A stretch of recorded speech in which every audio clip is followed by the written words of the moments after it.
I didn't buy this poor man's Rolls Royce just to look at it. My plan is to drive it over 600 miles from the factory gates in Solihull through the chaos of London and all the way to the Land's End. But right now, the mission feels impossible. I can't even get it past the front gate.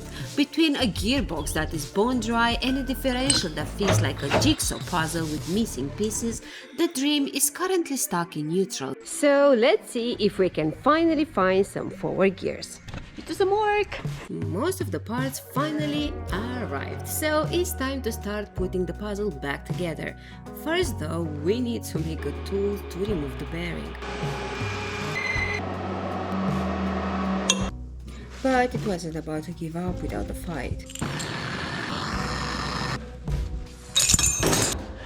To make the job easier, we cut the taper roller bearing on the other side so we could get a better grip. These are all the bits that I've ordered so far. Okay, let's take this. Let's put it in the freezer. And the bearings, they go in the oven. So what we're trying to do is to use a piece of the old bearing so we can push the new bearing in. After heating the bearings in the oven and shrinking the differential in the freezer, it's finally time to bring the two pieces together. It's going.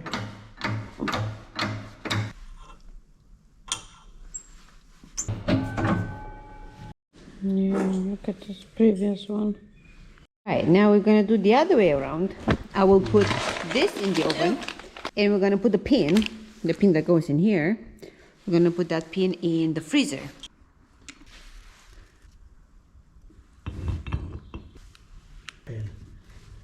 After fitting the sun gear, it's time to fit the planet pinions. And with these ones, I really need to be careful to be perfectly aligned. That's it. Got it. Now this is the cold bit. Well done.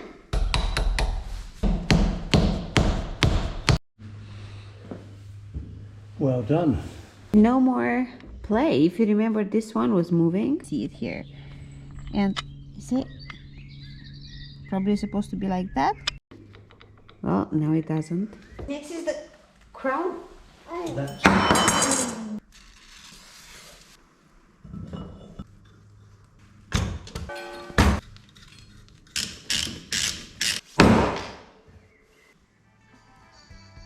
So I've been struggling to put two bolts and I didn't know why they don't work. And when I look on them, they don't quite go on this thing.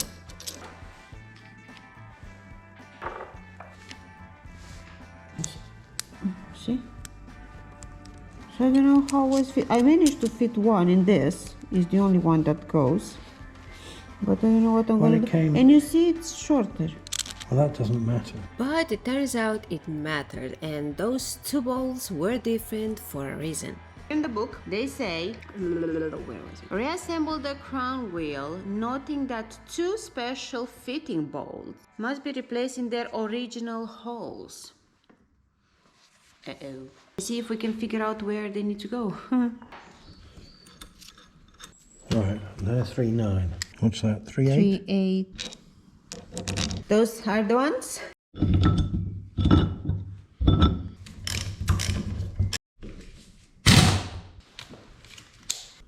I think I'm gonna put it in the vise.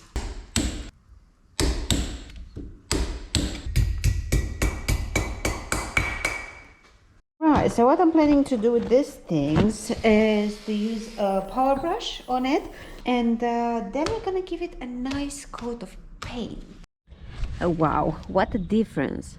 So since I'm at the chapter with the power brush, I will clean the rear axle a little bit as well. So I found some stuff in the kitchen.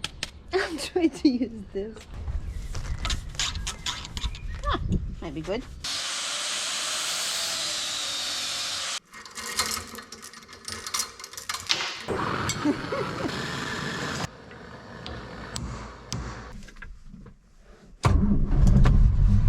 Woohoo! So fast!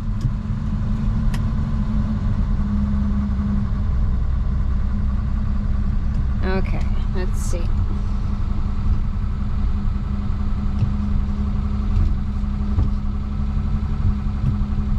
You guys have been incredibly helpful. I've had lots of advice saying the noise might be coming from the overdrive if it's engaged.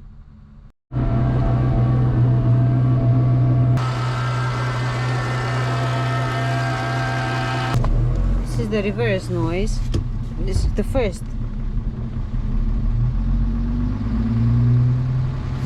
So that is normal, the fourth. And now the overdrive.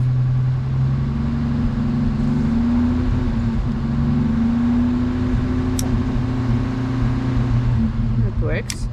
I'm thinking to continue with the gearbox because obviously might as well just inspect the clutch and see what's in there. So let's do that. I think the gearbox is coming from the top outside.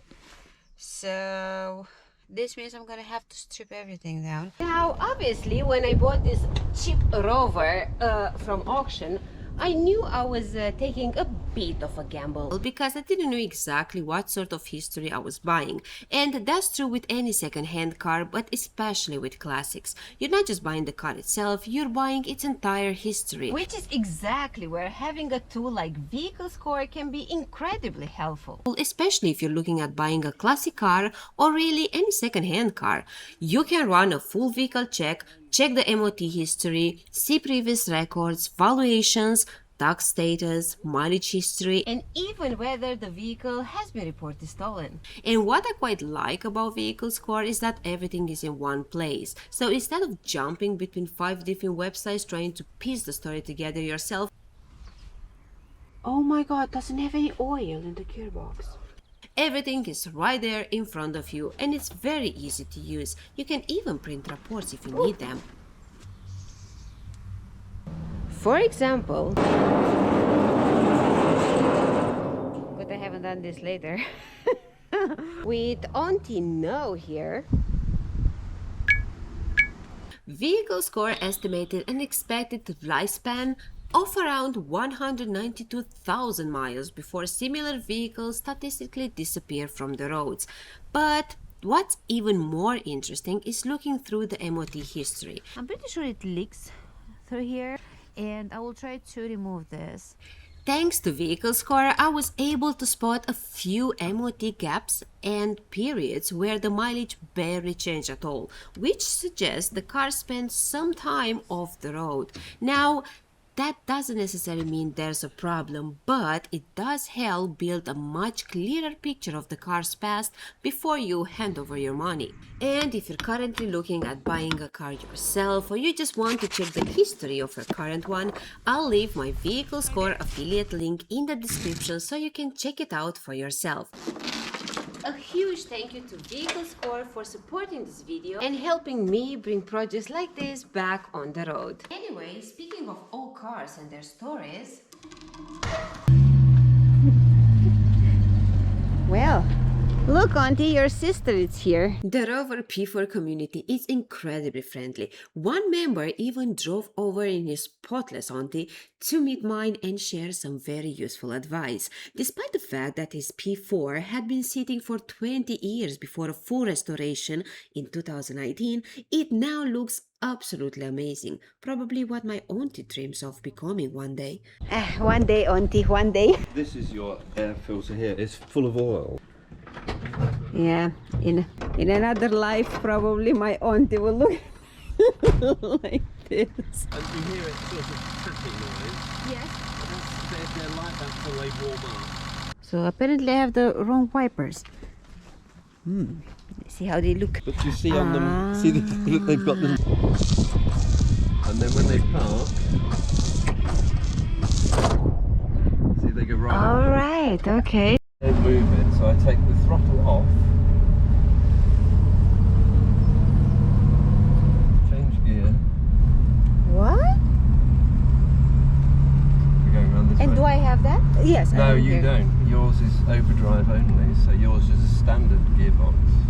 Wow, now that's clever. I I learned so much, and it was amazing to finally experience what an auntie feels like on the road.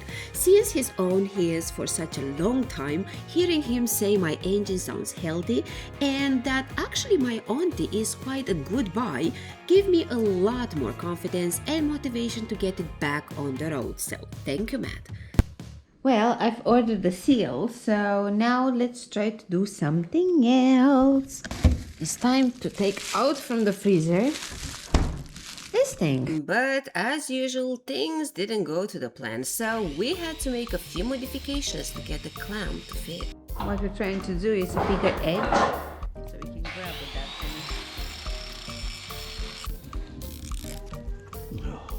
thing. Unbelievable.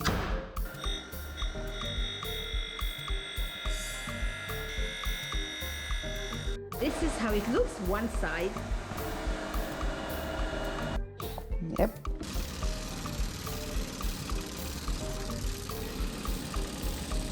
Well, it's been a lot of work not to damage the shaft. It's bloody close, I tell you. Wow. There was a huge amount of torque on that. We managed! We will see first if this fits in here. It does! Well, we still need to put the shaft in here, but we're gonna need to clean it first. Yeah, good enough? Okay, well, that beads are heating up. Let's clean this thing and let's make a gasket for it. Okay, that is done. So I'll only take this because I don't have the seams yet for this thingy. Oh, that's heavy.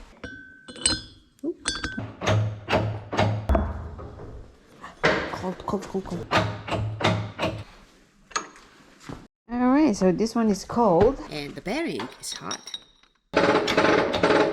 One side is done. Now we wait for the shims so we can feed the other bit. Well, yesterday I couldn't do any work at all because it's just been hailstorms on. But today is sunny. We did receive the shims. I got it from these guys. You will need some oil. After cleaning everything, it's time to feed the drain plug back. Well, according to the manual, it's supposed to go in 5 pints if it has overdrive. So the book recommends to put a smear of grease to the moving parts as well.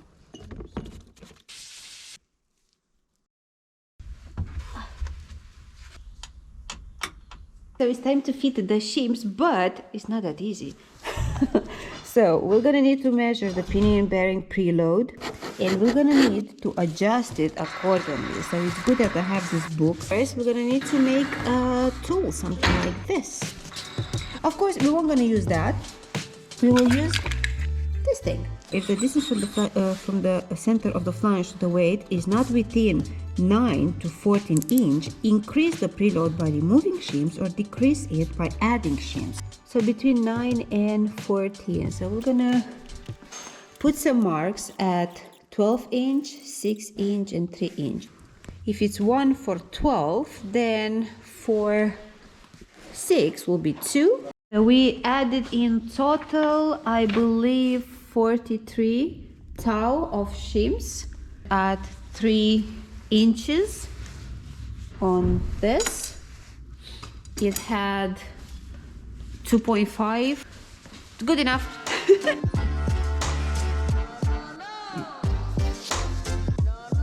The gasket I ordered isn't the right fit, so we're going to have to make another one.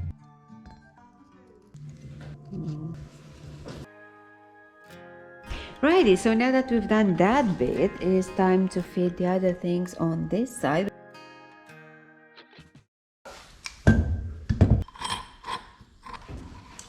But that's not it, because we still need to measure the crown wheel backlash.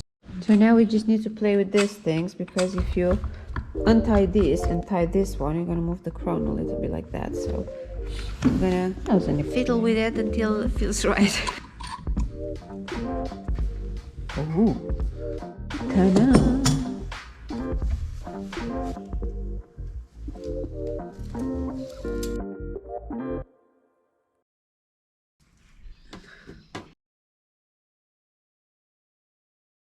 Okay, let's do a test. Let's see what we've done. Well, I still need to tighten up that thing, but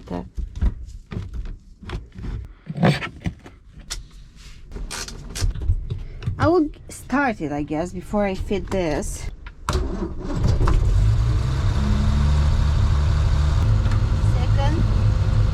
I think it actually runs more smooth once we lubricate. Oil, yes.